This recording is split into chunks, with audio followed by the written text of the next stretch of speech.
Here's a quick overview of healthy eating guidelines as per Dr. Khader protocol book. Grains opt for positive millets and non-GMO pulses. Avoid rice, wheat, soybeans, and sweet corn. Oils use traditional bull-driven processed oils, Ghani processed oils such as sesame, peanut, safflower, and coconut oil. Avoid machine processed and refined oils. Ghee use ghee prepared from Desi cow curd and avoid commercially sold variants. Salt, sea salt is preferable for regular cooking, while rock and black salt can be used for typical special dishes. Avoid industrial and iodized salts. Sweeteners use varieties of palm jaggery as sweeteners. Avoid sugarcane jaggery, sugar market sold honey, and artificial sweeteners. Fruits and dry fruits. Choose seasonal, locally grown fruits. Avoid non seasonal fruits, fruits grown artificially, dry fruits, dates, and imported fruits.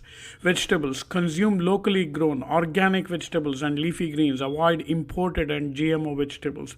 Snacks. Encourage millet based snacks as laddus made with palm jaggeries or coconut.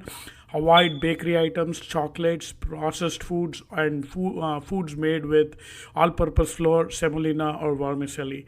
Drinks. Recommend plant-based milk and buttermilk from plant-based or Desi cow curd. Avoid commercial cool drinks and health drinks.